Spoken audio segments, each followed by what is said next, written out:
Bet the board. What do you mean you don't bet? I mean, I don't bet. You know, I don't gamble. I don't. I never have, and I never will. Yeah, right. I'll bet you $20 I can get you gambling before the end of the day. You owe me 15 grand, pal. Pay him.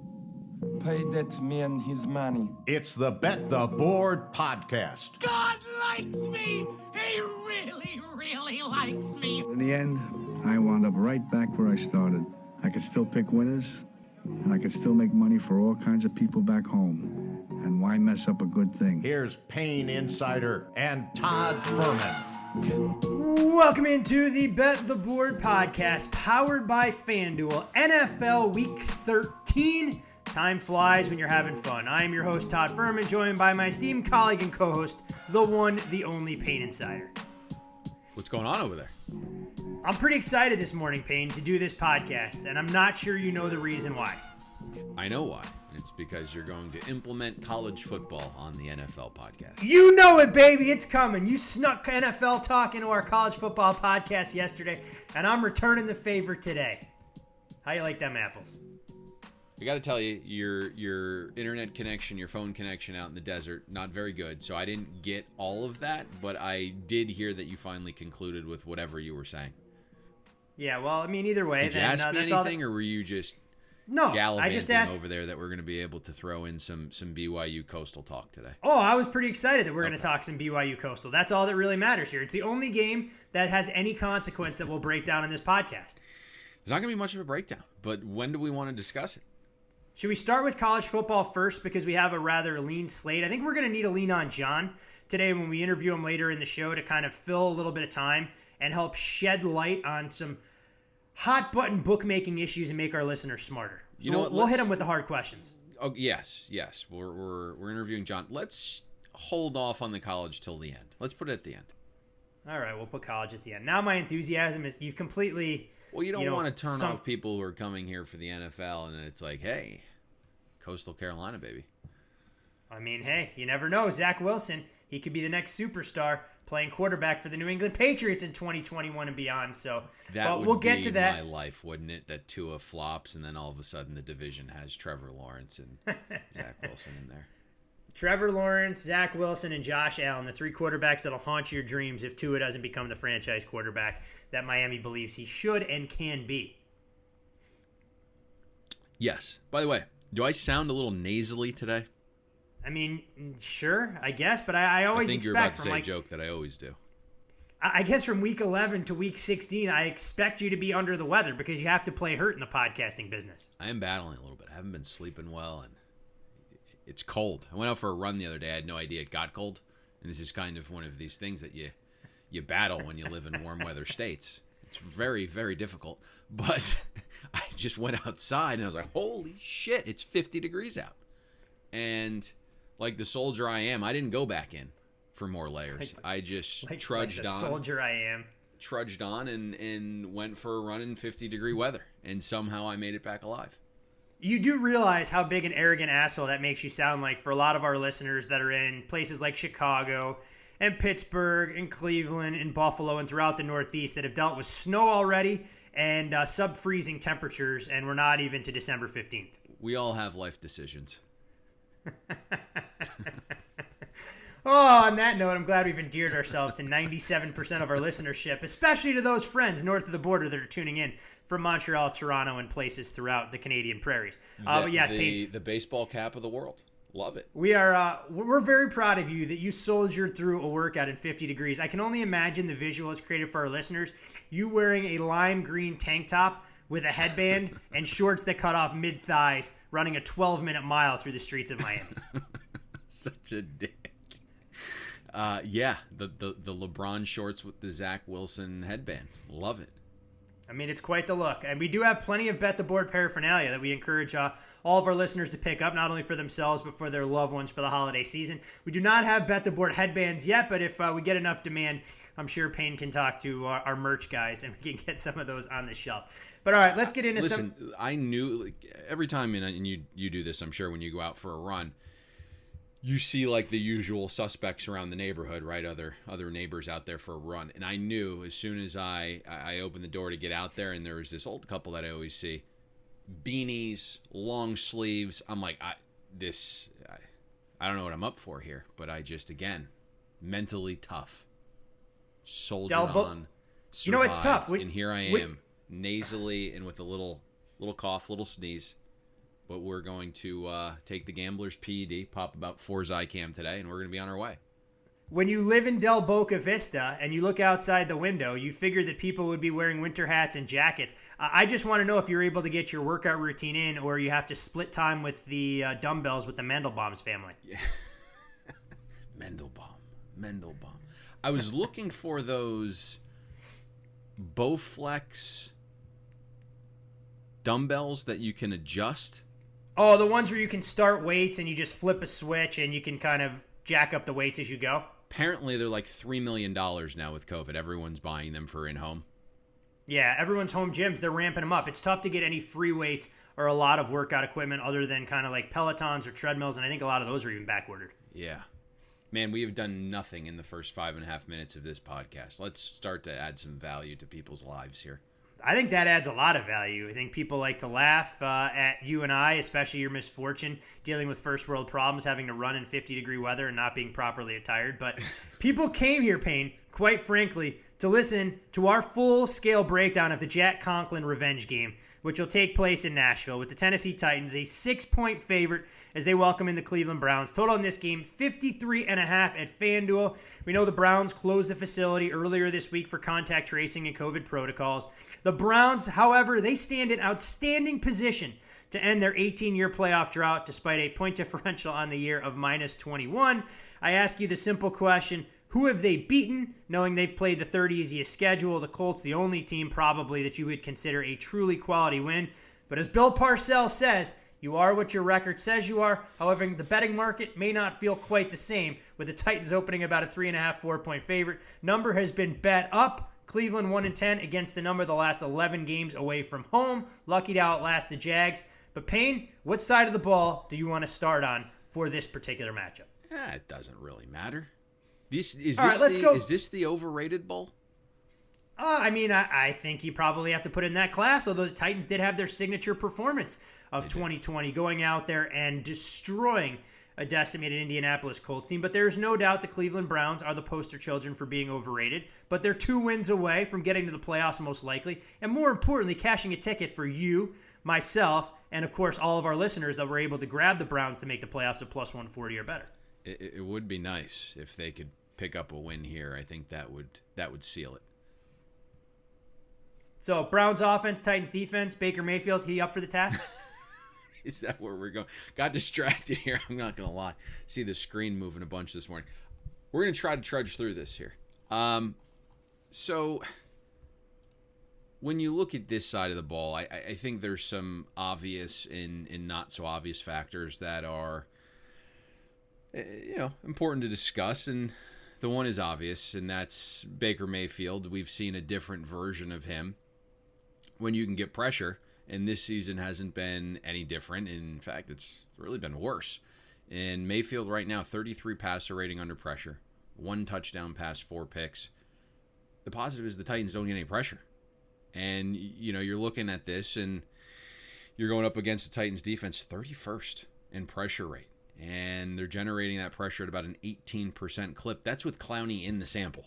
And we know he's on IR and he's not going to play here. So that is a fortunate thing for Baker and Stefanski and Cleveland's offense. And if you keep Baker clean, which they've done a pretty good job of this season, you upgraded the offensive line through the draft and free agency, as you alluded to there, Jack Conklin.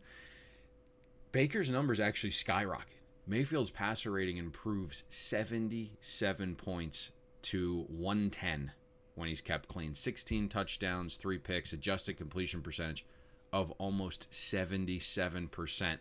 Now, we know Cleveland's offense is predicated on running it, and I think that probably bodes well for Baker, considering the Titans have been absolutely civ defending the pass, but also not very good against the run. I'm trying to put some things kindly here. I'm in a rare form this morning. I could just go non-PC, but here we are. If you look at the Titans, 27th in defensive pass efficiency, and they are continuing to head in the wrong direction, trending even worse. Adoree Jackson missed practice again, and with battling this knee issue. I think I don't know what's going to come of it, but he's not playing. It doesn't feel like that's going to happen, right? It just feels like, he came off the IR like well over a month ago. He just can't get on the field. So that feels like a lingering issue that's more severe than initially anticipated, and they're trying to get him to battle through it, and I just don't. USC guy. So. Oh, here we go. There was the first jab. Didn't take long to take shots at the West Coast. Never mind. I'm not going to take jabs. You go ahead. Continue your analysis. Says the guy that's crying about 50-degree weather. Yeah, exactly. There you go. I could play at USC, I think. If you wouldn't be good on that trip up the coast to Oregon and Washington in November, I'll tell you that much. If you're worried about running in 50-degree weather. I'm used to the rain. So if you keep Baker clean, he's certainly going to have some success here based upon what we believe the Titans' pass defense is. And then if you take things to the next level, sometimes you pick up on similar styled opponents, and maybe Vrabel's defense is better equipped to defend the Browns. But if you go back to week 3, the Titans play in Minnesota. Stefanski was the OC in Minnesota last year with Kubiak as, we'll call him the special assistant. Kubiak is running virtually the same offense as Stefanski in Minnesota this season. Run the ball a lot, lots of play action. If you go back to that game and look at some of the numbers, Kubiak only had Kirk Cousins throw with play action in week 3 at about a 27% rate. That's below league average, which is roughly 32%. But when Cousins did throw with play action, Kirk Cousins has a 141 passer rating in that game, averaged 16 yards per pass attempt with 2 touchdowns, completed 83% of those play action throws. Stefanski has Baker throwing with play action on early downs at one of the highest rates in the league, so I think we're going to see more of that. You look at Baker's yards per pass attempt, they increased 3 full yards with play action, so I think that bodes well unless somehow Vrabel's defense has this out-of-body experience on Sunday. The other positive here, Todd, is Cleveland's offense gets another game where the weather looks fantastic. As we're recording this early Thursday morning, 4-mile-per-hour wind, 0% chance of rain at kick. We've mentioned how the Browns' offensive metrics are a bit suppressed after those games, week 8 through 11, where they've played at home in Cleveland with heavy rain and wind. The other thing which could help Cleveland's offense get going a little bit more on the ground here is Jeffrey Simmons is far and away the Titans' best defender. He's the largest impact player. He missed practice on Wednesday with a knee injury. Now, not sure he's out, but against this style of offense with the Browns, Simmons potentially missing or not being 100% is a huge factor. So something that we're going to have to keep tabs on from now until Sunday. Yeah, there's no doubt that when you look at this Browns offense, it goes as Nick Chubb seems to go as well. The numbers he's put forth in 3 games since returning from injury, at least 19 carries in all of those contests and 114 rushing yards or more. Pretty staggering. We talk about running backs and how they're a dime a dozen. We didn't think the Browns would lose too much when he was shelved for Kareem Hunt. Hasn't quite been the case, and Baker has been the primary beneficiary. You mentioned some of those numbers from Baker. There's no doubt that he's had this game circled, knowing the last time that he played against the Tennessee Titans was week 1 of 2019, threw 3 picks and was sacked 5 times. The Browns, right around a similar point favorite, 4.5-5, lost that game outright and were never competitive from start to finish. On the other side of the ball, for all the things we talked about the Browns that may have a tactical edge over the Titans defense, you have to imagine the Titans will have an offensive advantage over a Browns defense as well. When you look at Ryan Tannehill this season, 23 touchdowns, just 4 picks. He's been sacked a grand total of 16 times this season. We know about Derrick Henry and the absolute beast he becomes when the calendar gets into the month of December. That was on full display against the Colts. But the Titans have really benefited from the 1-2 punch I think that they thought they were going to get after drafting A.J. Brown in the first, very high last year, and finally scratching the surface of what Corey Davis can do, giving them a dynamic 1-2 punch at receiver. Yeah, those are materializing to be one of the better tandems in the NFL outside. You have Jonnu Smith and Humphreys operating over the middle as well with that play-action game. Now, a lot of people weren't happy with me when I called the Browns the most overrated 8-3 team I've seen in a long time Monday morning. And I can tell you most of it stems from this side of the ball, the Browns defense. And I know... Well, I don't even know if that's even fair. They might be the worst 8-3 team of all time, not even the most overrated. So I think you were actually pretty nice with your criticism of the Cleveland Browns Monday. So I should respond to those emails and tell them to F off? I don't know if I'd quite go that far. You can just steer them, my direction. If they have any hate mail they want to send, that you're more than happy to forward in my general direction. So, I know what the efficiency metrics say, and it's that Cleveland's defense is 19th, slightly above average. But that wind and rain that Cleveland played in for a month works in both directions. So while it suppressed the offensive numbers for Cleveland, it's really helped the Browns' defense. And it's really helped the Browns' secondary. To me, this is a really poor Browns secondary. But if you look weeks 8 through 11, Cleveland's 5th in passing success rate defense, 2nd in explosive pass defense, because they're playing. It's a lot easier to defend the pass, right, when you got like 28 to 36 mile per hour winds with gusts up to 50 and quarterbacks are throwing wet balls. So that's basically where I think the Titans are going to show some real advantageous situations here on offense, and I think that's going to change. The weather, again, is great. This is also a monster step up in class. The Titans are the 3rd most efficient offense, number 2 through the air. Cleveland's defense played the 2nd easiest schedule of offenses to this point. So not only are you stepping up in class against an offense, you're also not going to have the weather helping. Past that, you look at some of the personnel even. You get Myles Garrett back, that's huge, but you lose your top cover corner in Denzel Ward. Your starting safety, Harrison, looks to be out as well. You're already missing Greedy Williams. The other area where the weather hasn't helped the Browns defense is against the run. Holy moly. I was looking at it this morning. I had to do a double take because early on in the season, I was praising Cleveland's defensive line with, Olivier Vernon being this solid run-setting edge, and Sheldon Richardson was playing with his hair on fire. The Browns' defense has been a steaming pile against the run. And since week 5, Cleveland's dead last in the NFL in rushing success rate defense. 59% of runs have graded successful against the Browns. Expect Derrick Henry to do what he does here. And then the Titans use the play action off that. Arthur Brown calling play action on early downs at a 51% rate, almost 20% above league average. So, to me, the Titans are going to be able to run the ball pretty much at will here. And I think the play action game is going to have an ability to hit some chunk plays over the top with some of these injuries in the back half. And this move initially from 4 to 6 is for some of the reasons that we're talking about. Now, once you get to 6, it doesn't really align with the pure number of this game, but I'm really intrigued to see where it goes from here. But there's a lot of advantages for the Titans offense. Should be a fun game to watch. I think both these teams have a lot to prove. The Titans really did quite a bit last weekend with their statement win against the Colts to put them in the driver's seat to ultimately win the AFC South. The Cleveland Browns, we keep waiting for their signature performance. I guess theoretically it came against the Indianapolis Colts at home, but you'd love to see them do something on the road before they have a couple of tough division games late as their quest for 10 wins and securing a playoff berth continues to hang in the balance. Have you seen anything on this total, Payne? I know it opened a little bit lower at 52. We saw it get to 54 before there looked to be a touch of under money, putting it down to 53.5 where it sits at FanDuel. It's a good question. There has been some over money on this game. Did get to 54. I don't know who is behind that. And I think some of it started to move with the COVID questions. There was a personnel employee for Cleveland that contacted it, and we were going to have to figure out who was impacted by the contact tracing.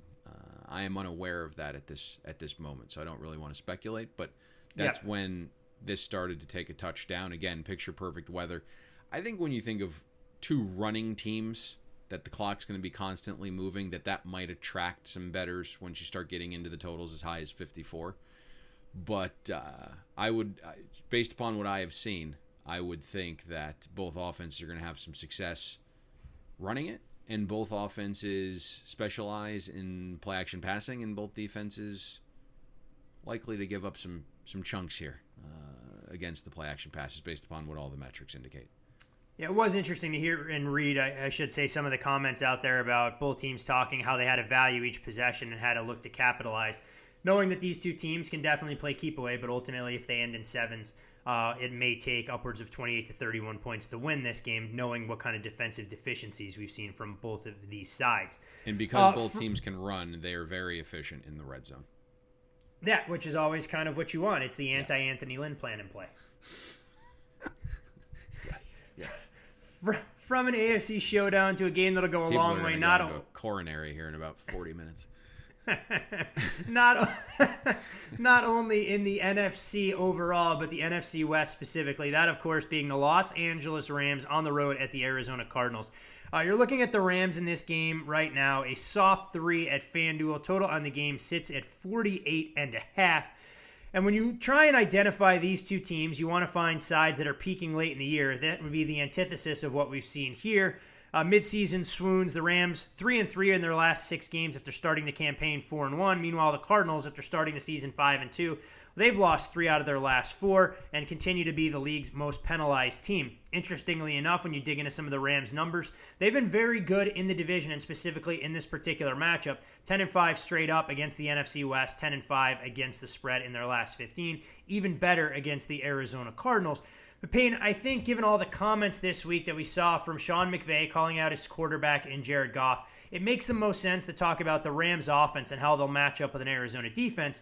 And it might be the perfect cure-all given the fact that Arizona's defense started the year on fire, but over the last 4 games, they're giving up 28 points per game, and that includes holding New England to just 179 yards of offense in a 3-point loss last weekend. If you're the Rams and you're scheming to attack Arizona in space, do you see this as an advantageous matchup, knowing where the Rams want to try and do a bulk of their damage? The one thing that we have when we have these division games is there's at least some data points, some past history, and that's the one thing that I kind of dug into a little bit, and Sean McVay has owned this series since taking over as the Rams coach. 6-0 against the Cardinals, winning by an average of more than 23 points per game. Obviously, Cliff's only faced McVay twice in that sample, so it's a little different, but McVay won both those games last season by a combined 34.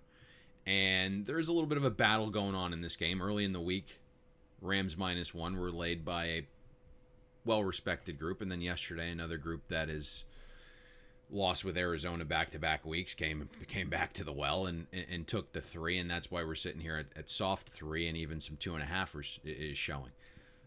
I made the game exactly 3, and I haven't been as high on Arizona as most, and to me there isn't this situational advantage for either team this late in the season. It's a division game. It's a must-win for both. But a couple of the glaring things that make me believe McVay will find some offensive success again here. I mean, every game that he's played against Arizona, they've gone for 30 or more. And it's similar to Baker. We know that Goff melts under pressure. 40 passer rating there, 56% adjusted completion percentage, 3 touchdowns, 6 picks with pressure for Goff. But Arizona isn't really the best getting to the quarterback. And I know Whitworth is out at left tackle. It's a massive loss for the Rams. But if you look at Arizona, they're middle of the pack in pressure rate. They're middle of the pack in pass rush win rate. But Arizona has also faced the easiest schedule of opposing pass blocking offensive lines.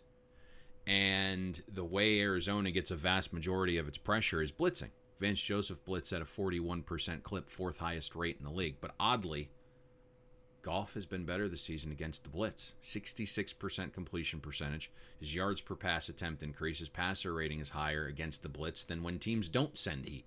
So that was really interesting to me. It's like he's able to be smart enough to identify that the blitz is coming and get it out on time and knows where it needs to be. But once the pressure actually gets him, then, it's like the Wicked Witch of the West. They're just melting. So Melting! I have not watched that movie in forever. I may have to break that out during the holidays. That was my go-to. An American classic. Yeah, it is. It is. You mentioned also Sean McVay calling out Goff this week, and Goff seemed to handle it very well. And he said, hey, it's true. He goes, if he said something that wasn't true, it'd probably piss me off. But he goes, he's actually right. And so it may act as motivation.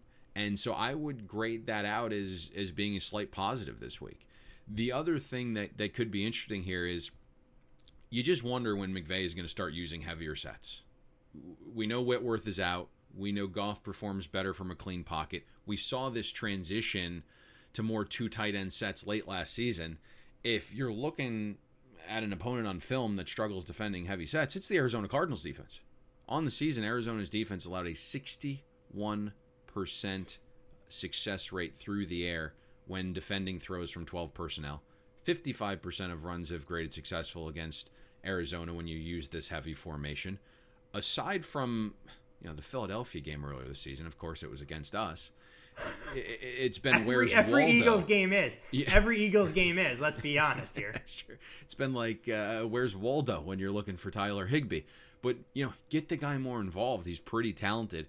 And then when you look even at trending data, if McVay was to self-scout here, the last 3 games when Goff passes, 82% of his throws are from 3 wide sets. Goff has a negative EPA. He's got double the amount of interceptions than touchdowns the last 3 games, throwing from 11.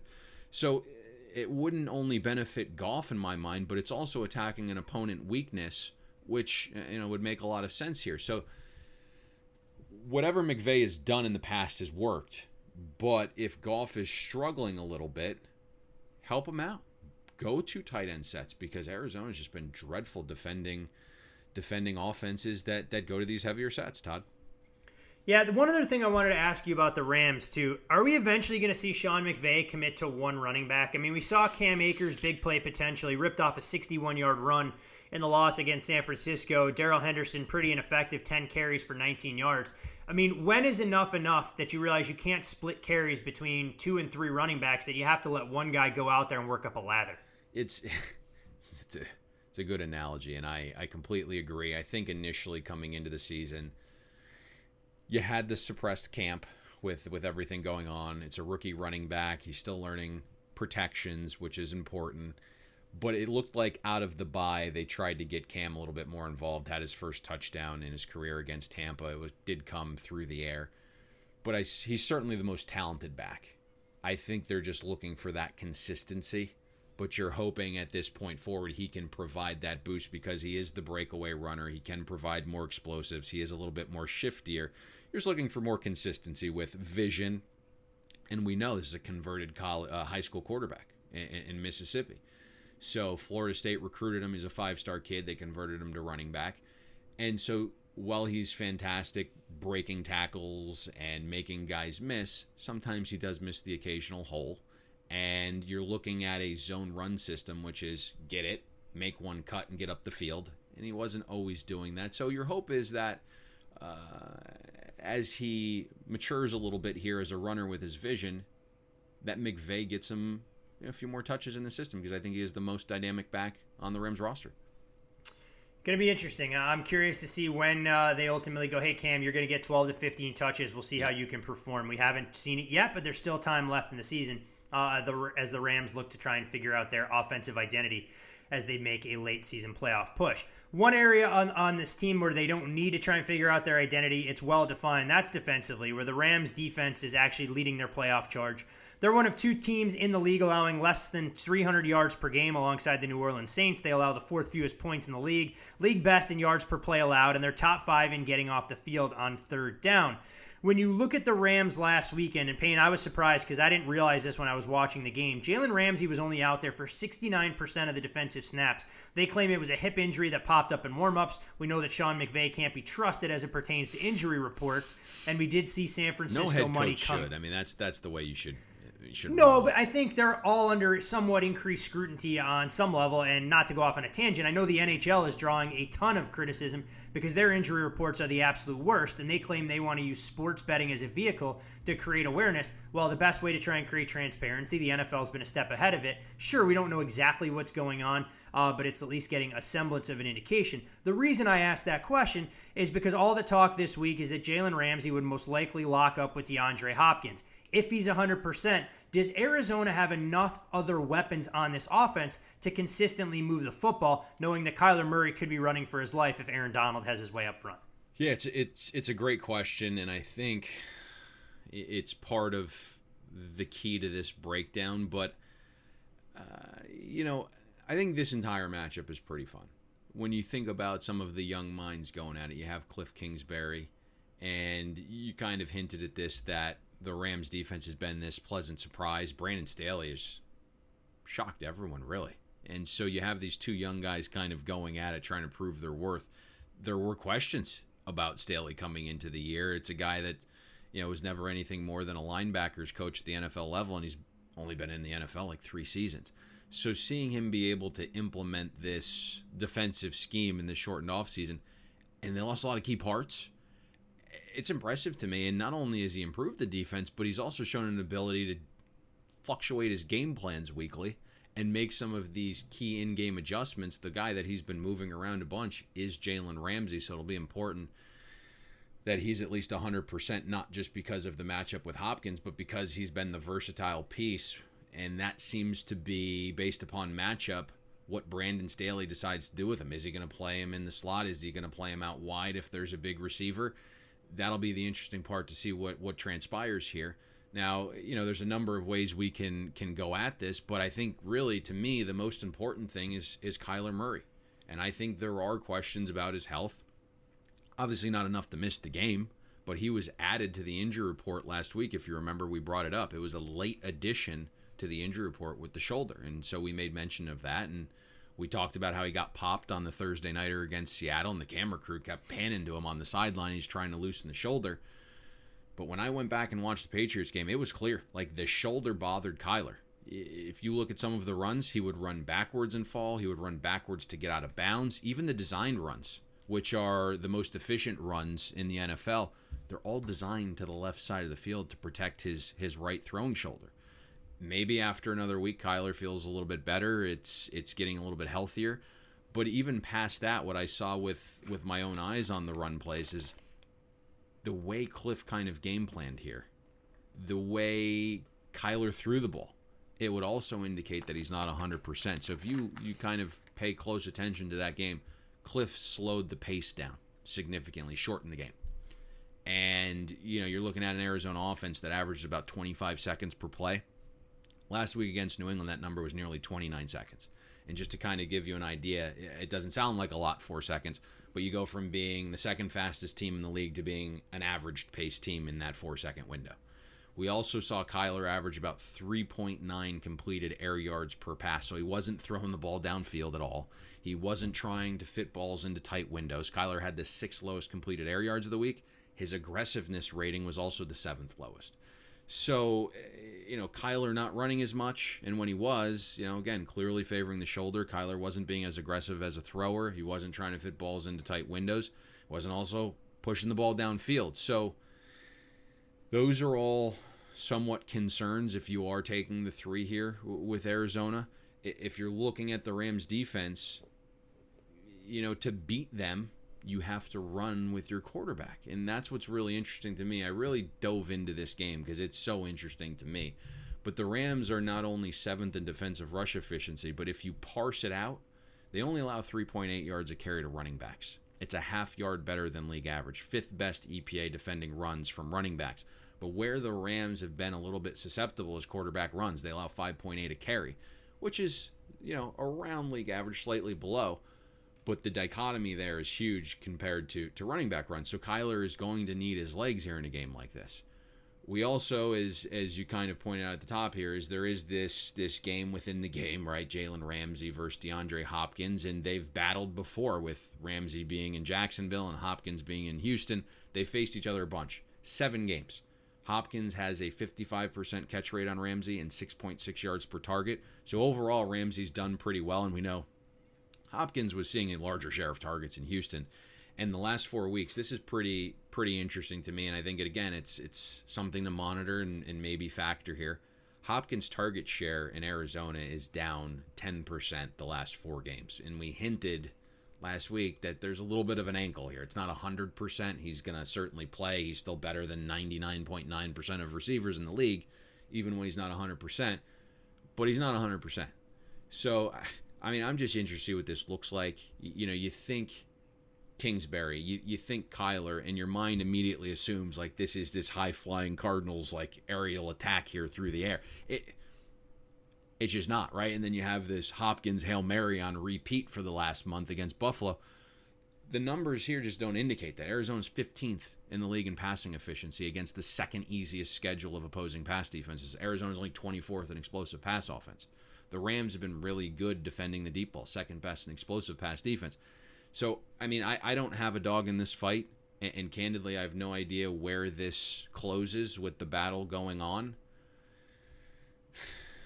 My gut says I'd probably prefer laying 1 with the Rams before I would taking 3 with Arizona, but I don't have a ton on this one. Fair assessment, and I think, you talked about the history between Hopkins and Ramsey, McVay against the Cardinals, Kyler Murray, obviously a very limited sample size, 2 games against them last year, completion percentage below 60, 2 passing touchdowns, 5 giveaways in those contests. Should be very interesting to see if the Rams can give themselves a little bit of separation and not let the Seahawks run away with the West, or if Arizona can rebound from a lackluster effort last weekend in New England.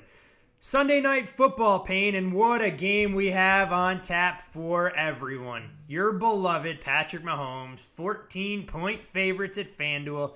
Total in this game, 50.5. And if the NFL had any guts, they would have flexed this nonsense out of the Sunday night time slot. But I guess when you have the face of the league going forward, that's why they're able to hold there. Kansas City won the first meeting. You're such Go a ahead. hater. Go ahead. Say what you want. Such a hater. I'm not a hater. Tyreek Hill had a banner day for me last week in fantasy as a result of that. Nobody else cares, but I don't care that they don't care. And that's all because of Patrick Mahomes getting the ball in space in the first quarter. I don't care that they don't care. Yeah. That was pretty straightforward, no? Yeah. All right. Which game would you like in this time slot, Todd? I actually wouldn't have mind seeing the Rams and Cardinals that we talked about that has intrigue, or the battle of 2 teams that are 8-3 and the Browns and Titans that would have been a full-blown ratings dud for Sunday Night Football on NBC. But quite frankly, I want to see good competitive football. Let's hope Denver can put a good foot forward here. They'll get their quarterbacks into the mix. I put your feet to the fire, and you just gave me the 2 best games on the board. I mean, obviously, those would have been one of the 2 games. Which game would you have put in prime time? I would have put the Browns and Titans in prime time. There we go. There, that wasn't hard. I would have gotten there eventually.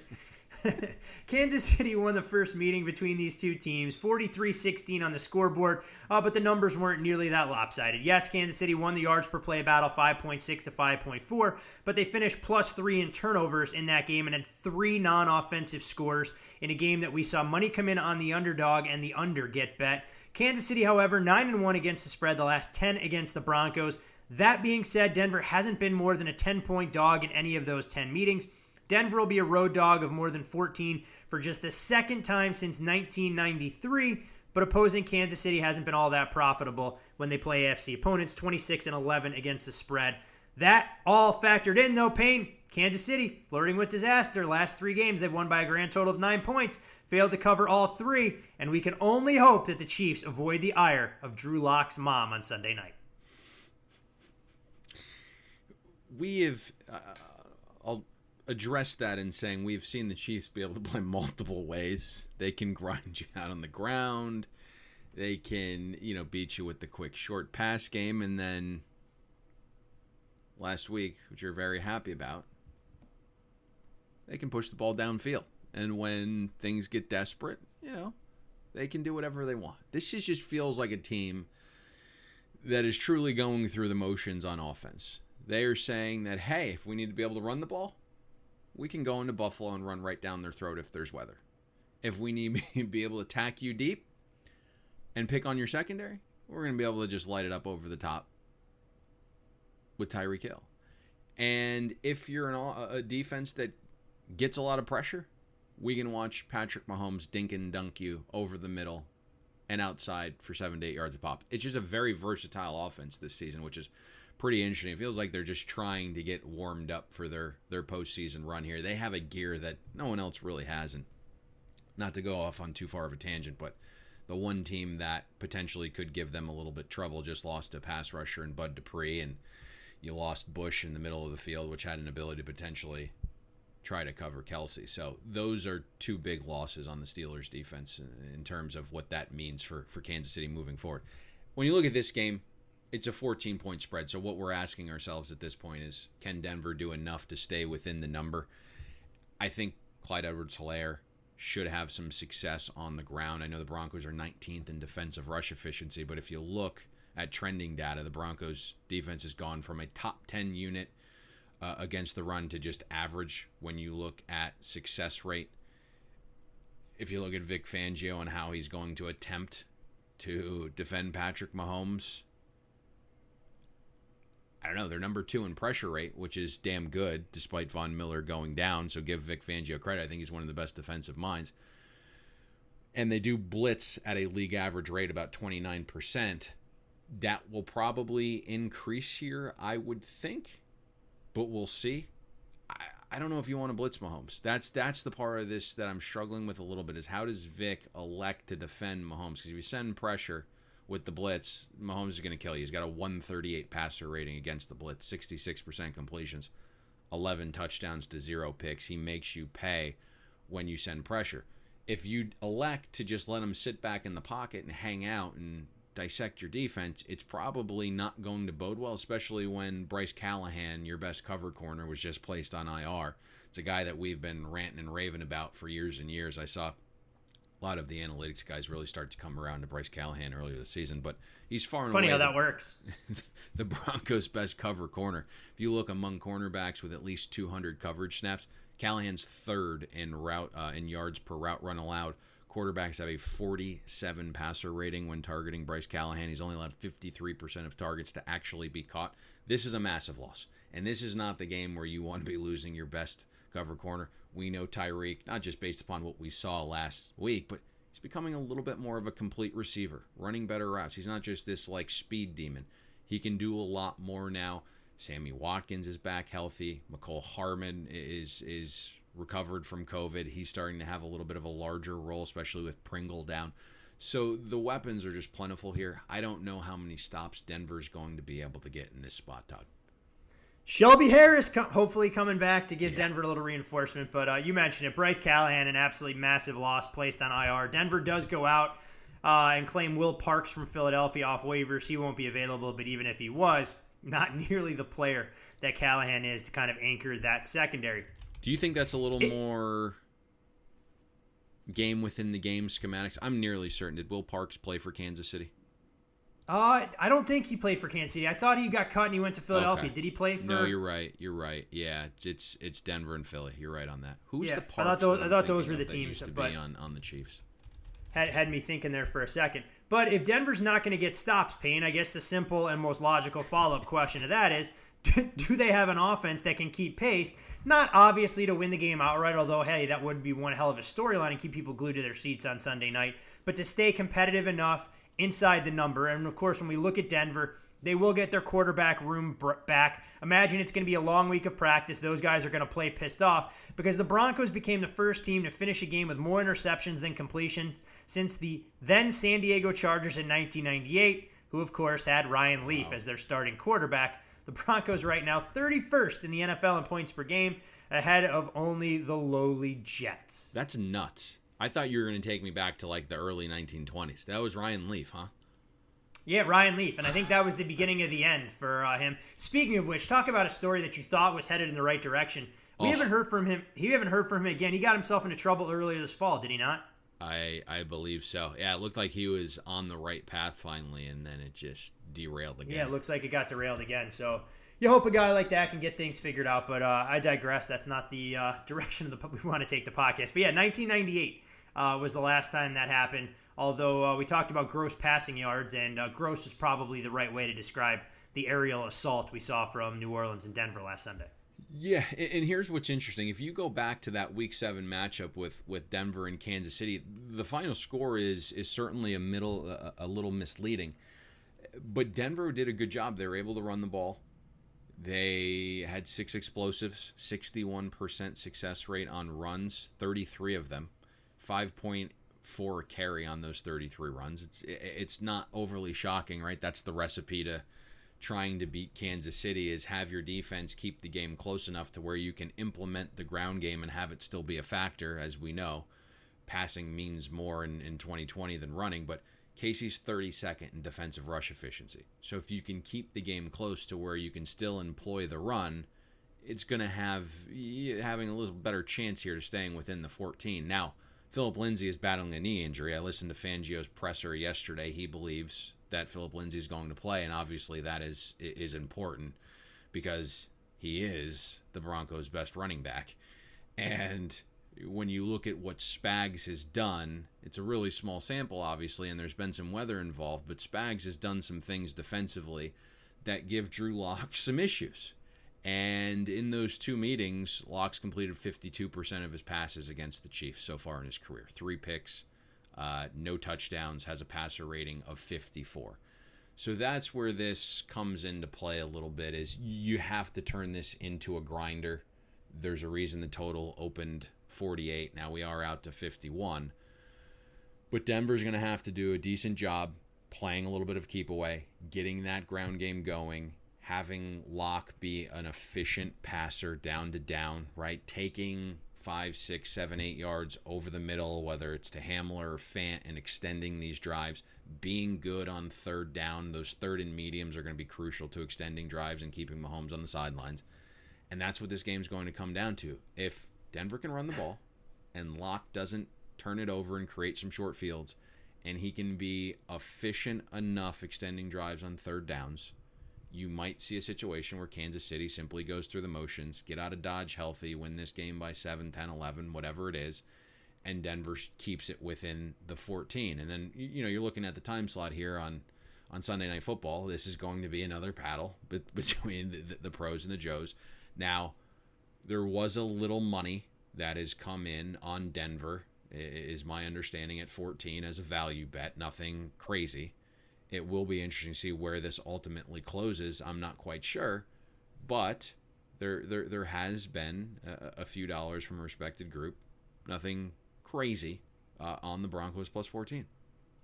All those things you say about Drew Lock are great in theory if he can actually go out there and execute. Right. I wonder if any of those are actually plausible. Well, when you look when you look at Lock, and just to highlight, and I know we kind of joke about it back and forth because our feelings about Drew Lock as a franchise quarterback I think are well documented.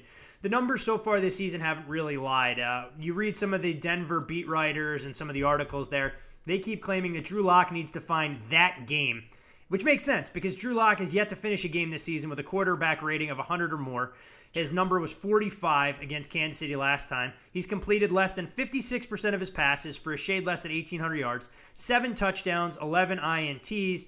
Denver's third down conversion rate that you referenced, which is so critical to staying competitive against Kansas City, 36%. Good enough for 30th in the league. So good luck, Denver Broncos. We'll see if you can stay competitive. We know that the house will be rooting for Denver to try and stay inside the number, and I hope that we at least have a game that's somewhat competitive to wrap up what should be a good slate of Sunday football. Anything else you wanted? Denver has been successful on 33% of their third down passes, 26th in the NFL, 39 of 118 in converting third down passes. That's going to have to improve a little bit here. That's for sure. I mean, if you're the Broncos, and I ask this, seriously, do you keep Drew Lock as your starting quarterback, or are you going out there trying to acquire another one or bring in a veteran? Just the laws of physics would think that John Elway might be able to, go 1 for 8. I don't know.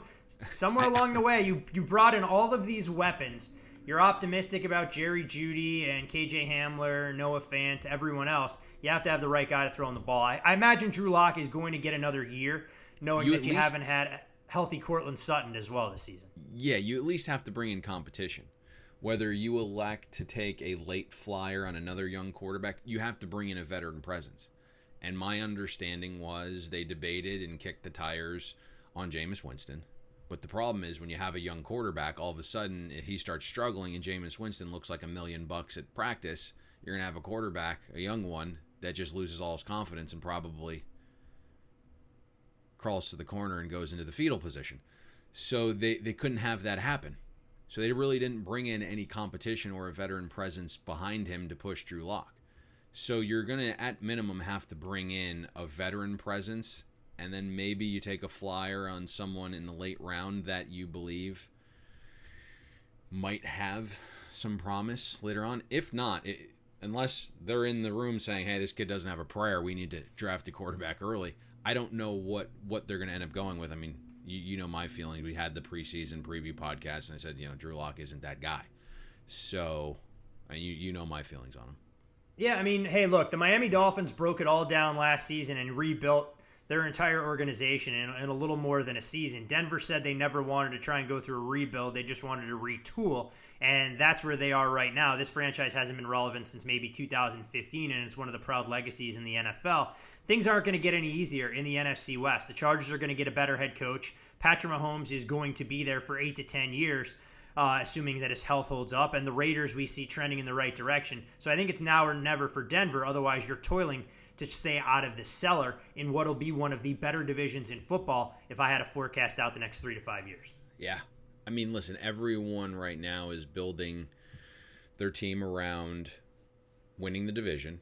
And so we've already seen the Chargers kind of make that push, right? It's like we need to go get our franchise quarterback and hang some points here to compete with Patty Mahomes.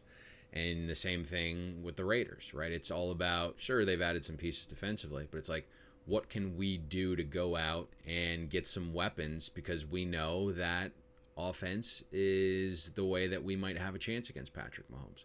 So you go out and get a receiver early on in the draft if you're the Oakland Raiders this past season with Henry Ruggs, and you're adding other pieces. I believe it was Brian Edwards from South Carolina. They had opportunities to fill some holes defensively. It's like, we just need to score points to keep up here. And certainly the Raiders, I think, have given the Kansas City Chiefs a run for their money. Obviously, it's the only team that's beaten them, and it required a Patrick Mahomes come from behind victory late in the fourth quarter to beat them, Las Vegas this second go-round. So you need offense to have a chance to vie for that division title, with Patrick Mahomes going to be in it for the next decade or so. There's no doubt about it. The future looks a lot brighter for an organization regardless of where you're located from a geographic standpoint, what division you play in when you have a franchise quarterback. And as it pertains to the Denver Broncos, we're not quite sure they have that yet. I know our listeners, Payne, are sick and tired of hearing us ramble on and on about 3 big games for the weekend, so it's time to change up a little perspective. He joins us every Thursday here on the Bet the Board podcast. You, of course, can follow John Sheeran on Twitter at JSheeran, SHEERAN1981. And John, we got to ask, how was your holiday weekend? Things good with the family? Did you enjoy some of your very fine American traditions over there? Yeah, it was a really good day, to be honest. I mean, I tried to do a bit of work on Friday evening, but it was supposed to be done on Friday morning. But needless to say, some, I guess, overindulgence on Thursday led to Friday being a bit of a washout. But yeah, it was really enjoyable. Obviously disappointing to lose the game on Thursday evening, but the first 2 were good and side of them as well. So very enjoyable. I would say we'll get to the weekend and how things kind of played out for the house, but you mentioned losing that game in primetime on Thursday night. Did you see heavier, more aggressive betting handle from some of the bettors out there on the 2 early games as a result? Or do you feel that, hey, they bet what they were going to on the Lions-Texans debacle and the Cowboys-Washington football team game, and you just didn't have that cherry on top that would have been Ravens-Steelers in its normally scheduled time slot? Yeah, I think the latter. There was definitely a little bit of softness week on week when we compared last year to this year. And I think that was obviously losing the Thursday night game, which is always the higher profile one. A few sherries have loosened everyone's wallet clips by that time. So that was definitely missed. And then the weekend, I think, was a little bit soft as well. But I kind of expected it, given that we've had, I guess, 3 or 4 weeks of pretty bookmaker-friendly results. Well, you mentioned the weekend being a little bit soft, and I can't imagine this weekend coming up is going to be much better. If the recreational bettor at home had a couple of the favorites there, whether they went to the window with the New York Giants on Sunday, they decided to follow it up Monday night with a ticket at -6.5 on the Seattle Seahawks on the road, or maybe even the Pittsburgh Steelers yesterday. Have to imagine Week 12, one of the better weekends we've seen all season for the house with some of those results, huh, John? Yeah, pretty disappointing. I was in that queue with Giants tickets, and I have got an awful lot of sympathy for anyone to bet the Giants. I feel like if Daniel Jones had managed to stay healthy, they would have pretty much certainly cashed that ticket. Obviously, you've got the punt return or the kickoff return for a touchdown as well, and that was a game that New York, I thought, pretty much dominated, despite obviously only winning by a couple of points in the end. So a lot of sympathy. A lot of the kind of games like that have gone that way, particularly in the last few weeks. So hopefully we get a week of winning favorites and we lose a few quid. Well, we'll ask you about that. I'll give Payne the floor in just a second, but you mentioned a couple of the winning favorites. You look up and down the betting board for week 13, there are a lot of big favorites. And when I say big favorites, I mean of a touchdown or more. Does that normally encourage people to bet, more money line parlays and teasers than anything else? Or do you see them kind of change their behavior? Because we've grown so accustomed to in the past in the National Football League that, hey, 90% of the time, and I say this facetiously, games come out in that 3 range and it forces the bettors to make a decision. Now we're talking about 6, 7, 10, and even a massive number on Sunday Night Football with Kansas City a 14-point favorite within the division. Yeah, I mean, if you think about why we have big numbers, it tends to be against bad teams, and public bettors don't bet on bad teams, and therefore I think it makes their decision much easier than when we open a game at 3. I do think the impact of the last few weeks will kind of mean that people may hold off a small bit more than they would have normally, but I expect to see people laying those big numbers, particularly in the likes of the Raiders and the Chiefs, for example. John, not to go too far backwards, but you did mention, how the last week's results could impact betting handle this week. For the game on Monday night, what type of swing is that for the house? And then yesterday's game with Pittsburgh and Baltimore, how did the handle look? What did that compare to? Is that a regular Sunday game, or did it have more action on it with that standalone setting?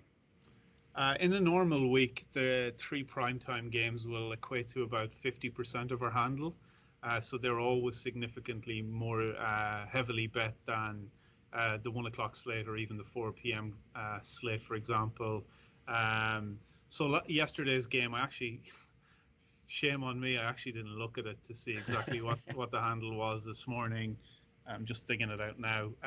It will have been well above what a normal 1 p.m. game and what our NFL average handle was.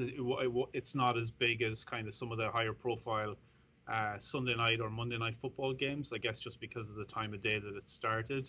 To go back to your first part of the question, I think the swing on that Hail Mary is pretty huge for us. I mean, you're talking, probably in the realms of 2 to 3 million, I would think, easily. Now, to be honest, I like the Steelers.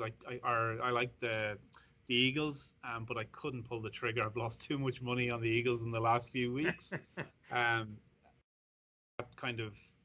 wasn't cheering for it for sure, not from a personal perspective, but you just knew with Philadelphia that, the minute that it was called, he was going to go for 2, and I could see people's tears from my own living room. Miles Sanders, the only play I think he made all game was that 2-point conversion. The running joke here, John, is anytime we discuss and break down a Monday night game and I say, I hope it doesn't get here, meaning I'm hoping it didn't get to 7 so I wouldn't have to bet the Eagles, it's a surefire cash every single time. So that happened there. Yeah, Payne, I think you're 4-0 in those games right now. You hope it didn't get there with the Bucks and Giants. You hoped it didn't get there a couple other night games. Our listeners actually love that, John, more so than sometimes when we actually commit to a side. When we look at week 13, what have you seen so far in terms of sharp action or maybe even some large liabilities that's ratcheting up with the public overwhelmingly on a certain side or two?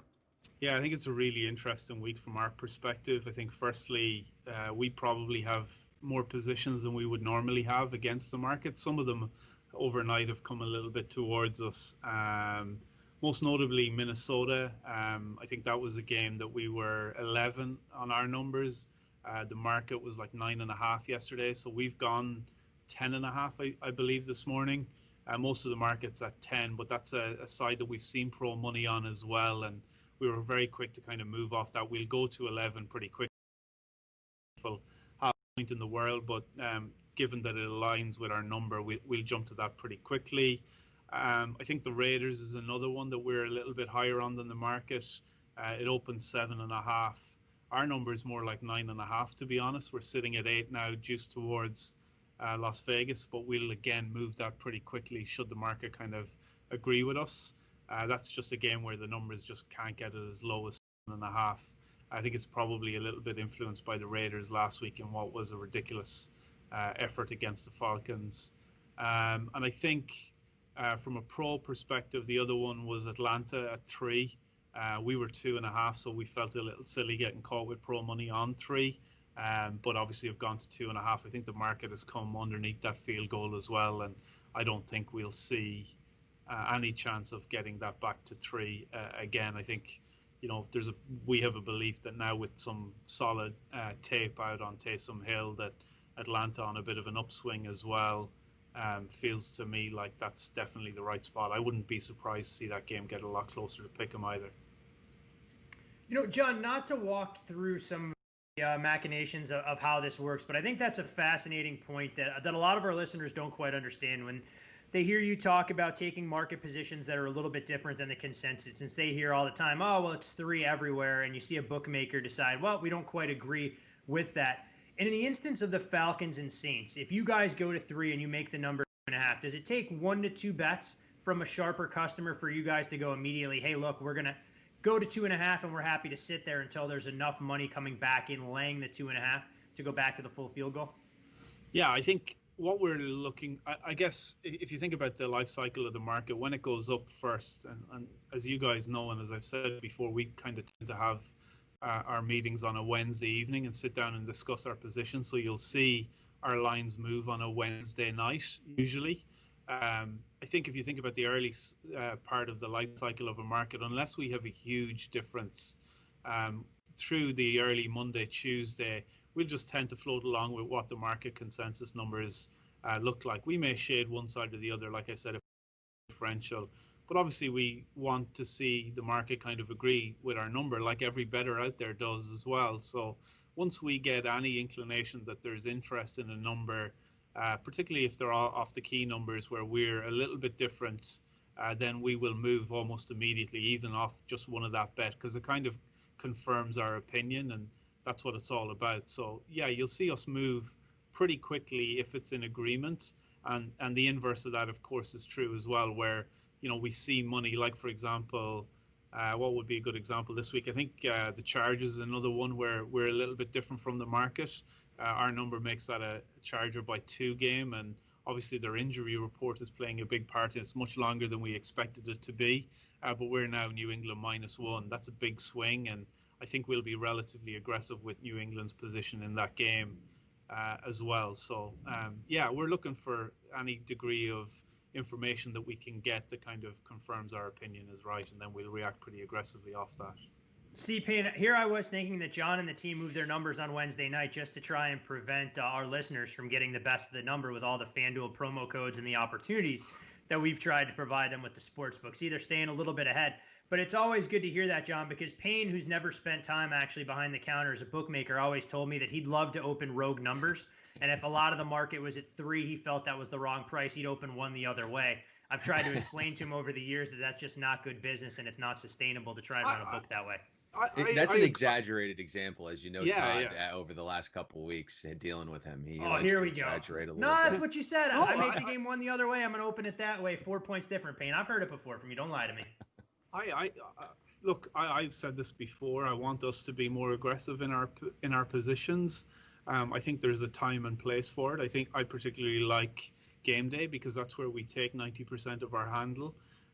We know that where the market is going to close within a half a point, and if our numbers make it very different from where it is, we'll be aggressive in those spots and move. So I don't have any issue with people committing to rogue numbers and getting off what the market consensus is if you've got valid reason for it and you've proven that you can add value, and that's what the guys do a good job here of. And I'm all for being aggressive when you take a position against the market, even if it is significantly off. There's information on what the market is telling you, and you have to consider that, particularly the closer you get to kickoff. But I've got no issue with anyone being aggressive with numbers, and I want to see us do more of that too. No, this is code for us potentially taking Anthony Lynn over Bill Belichick this weekend. What could possibly go wrong? I love to hear that, John, because, I mean, our listeners have heard me tell stories, and Payne, you've heard it plenty, where we used to joke all the time at Caesars. We weren't allowed to move numbers that were different than the market. And even when we took a big bet, John, when I was behind the counter, we had to wait for MGM and Westgate to take big bets before we could move our price, because heaven forbid sharper bettors ever decided to place their stake first with us. That was an impossible thought for my then boss now, who actually probably lives about a stone's throw from coastal Carolina, ironically enough, because he's been removed from the business for the last 18 months to 2 years. No comment.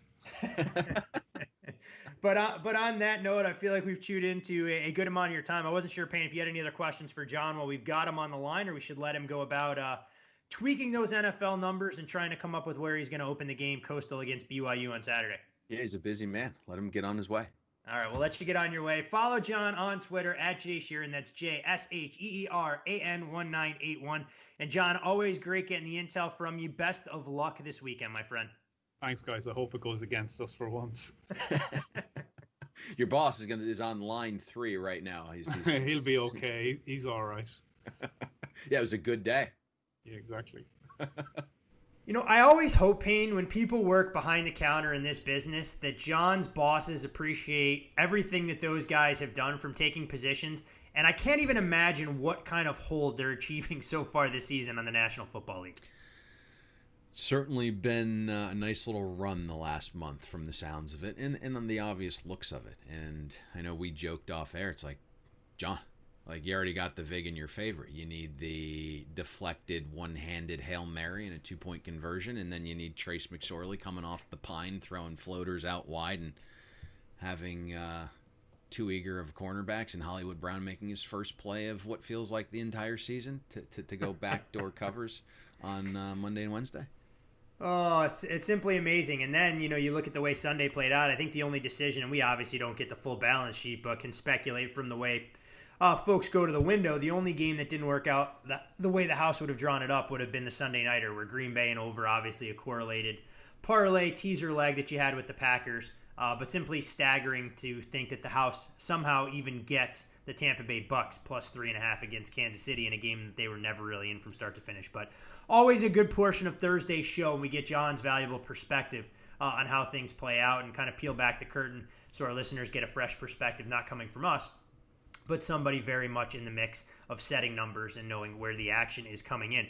Before we get to the best bet, though, Payne, and of course we will get there eventually, we have a little rescheduling on Saturday in college football, and we have a marquee game for two non-major programs in BYU and Coastal Carolina. And by the looks of it, we have a number out there. So we're going to call Coastal Carolina a 10-point underdog as they welcome in the Stormin' Mormons to Shanksfield.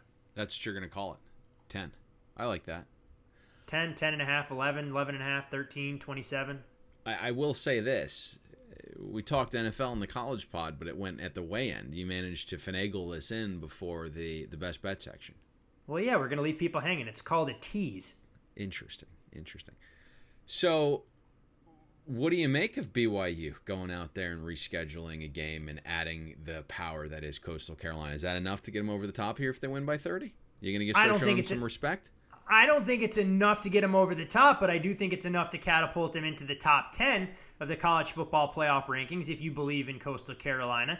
And I think it's a favorable matchup for BYU as well on short notice, because if I'm Kalani Sitake and we take shots at him and his coaching ability or lack thereof, the only game I watch, I flip on the tape against Appalachian State and see what the Mountaineers did against Coastal, and I replicate that game plan from start to finish. With the one adjustment, I make sure my secondary can bat balls down on Grayson McCall deep balls.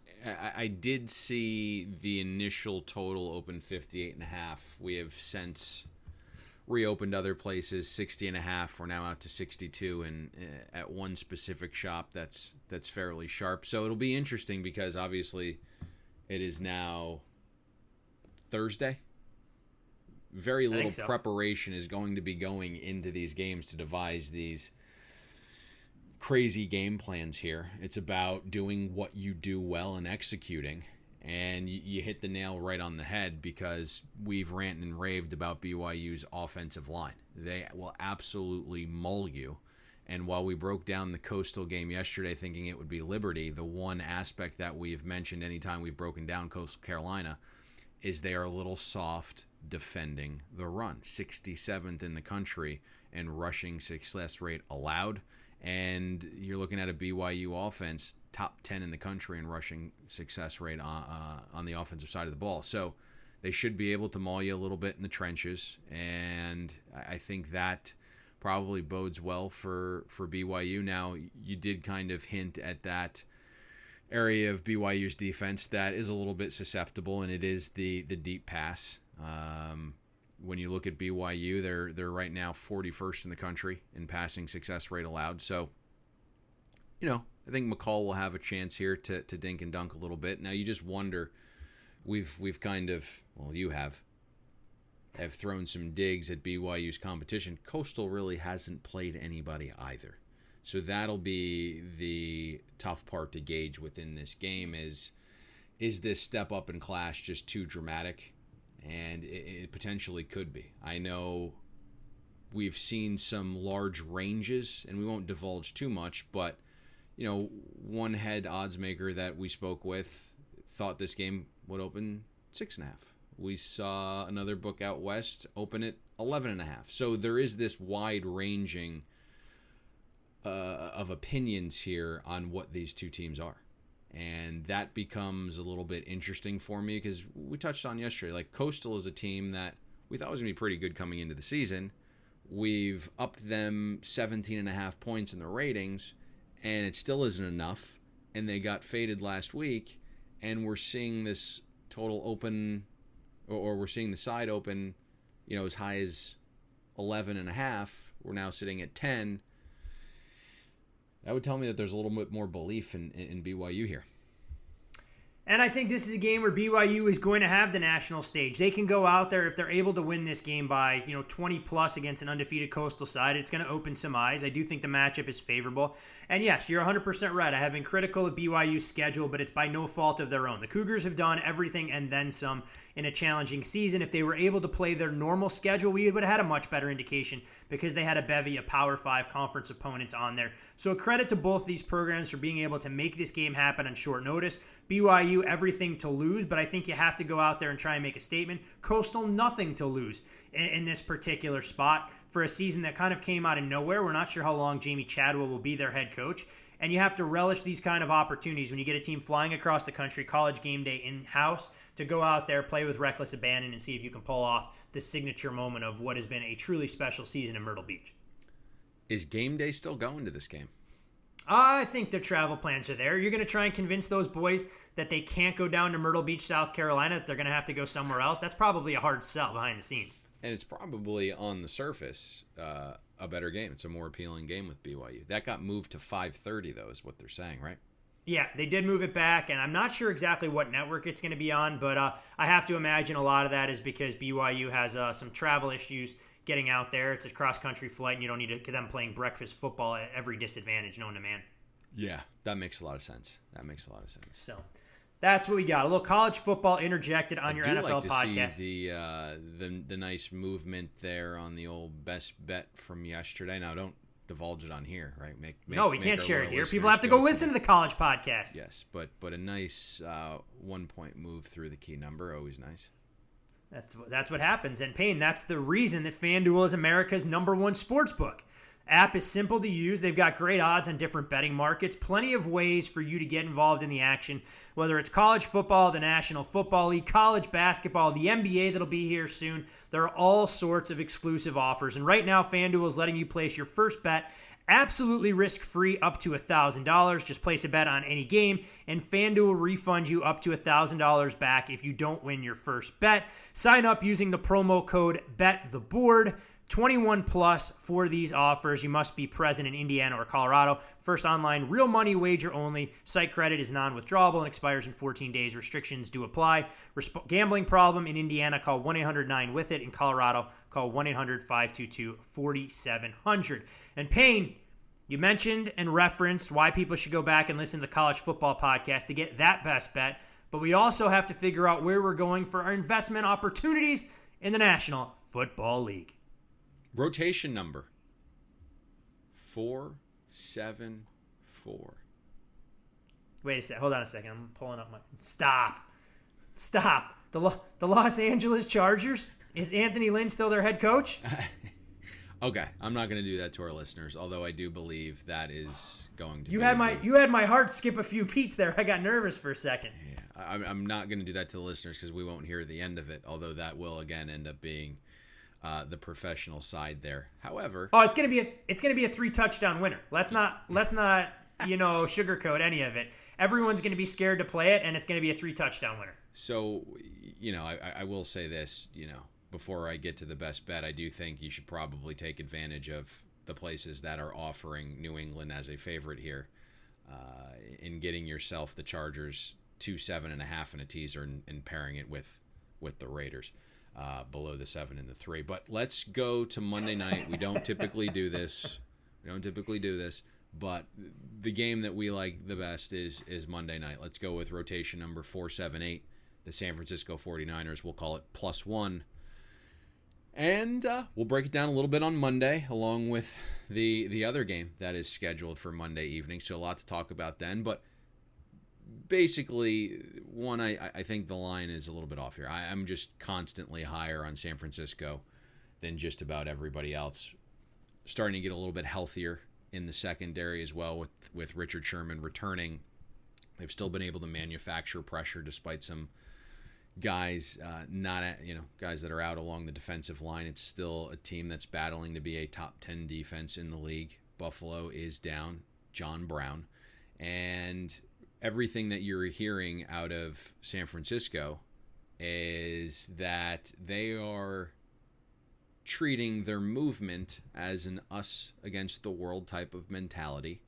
They are getting, I think, some confidence boost from George Kittle saying, hey, bring home a couple wins because I'm coming back, boys. So the mindset here, I do really like for San Francisco. I think they're going to be able to run the ball on Buffalo, a team that has struggled to defend the run. Now, there was some chatterbirds coming out that saying, hey, the Buffalo Bills defense is really, really improving since week 7.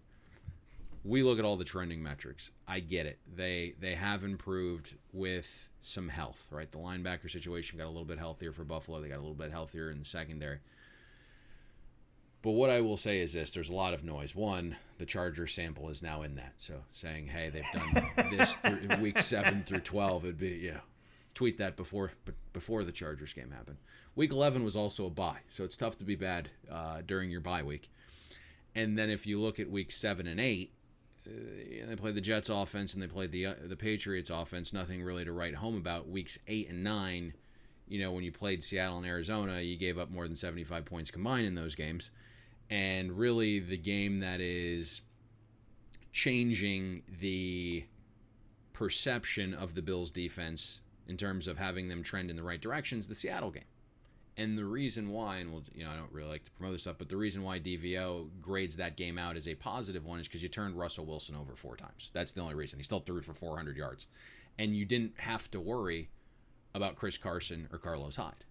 What you had to worry was for DJ Dallas. Now, I know that guy put some fright into you, and he only played 2.5 quarters. So basically, you went against a 4th-string running back for half the game and a 3rd-string running back for half the game, and it was all on Russell Wilson.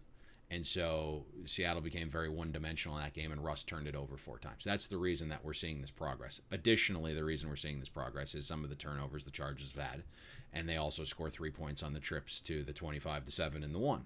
So it's distorting some things there a little bit. So while I do think Buffalo's defense is slightly improved, it's not at the rate that's being promoted to the outside world. Let's just put it that way.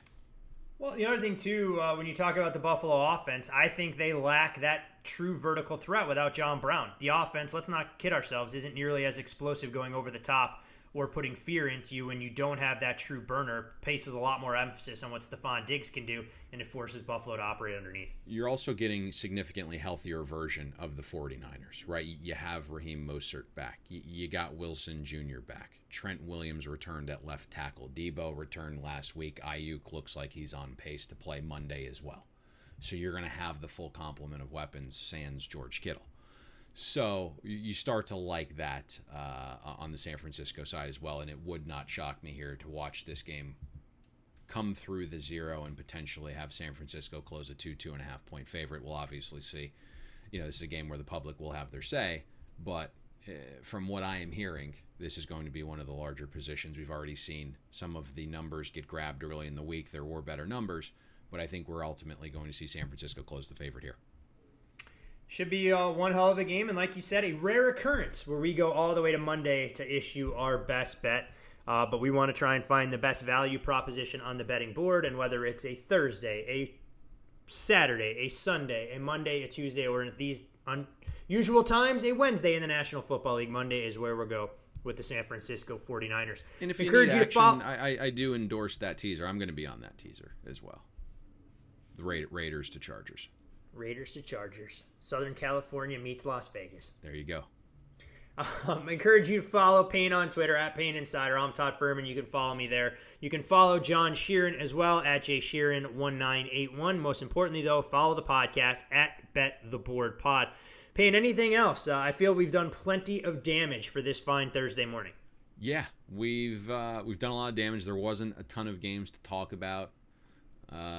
It's 12:15 now. We're running late. I don't know. There's some other interesting games here. I don't know. That's it. We can get out of Dodge if you want.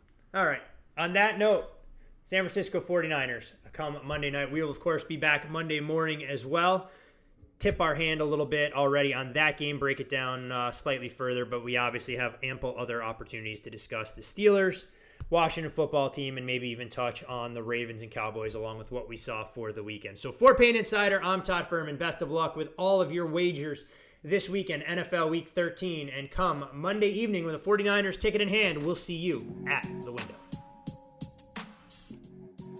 Thanks for listening to Bet the Board. You can catch Todd and Payne every Monday, Wednesday, and Thursday during football season, breaking down the biggest NFL and college football games. And to make sure you don't miss any free best bets, subscribe to Bet the Board on iTunes, Google Play, Spotify, or wherever you listen to podcasts.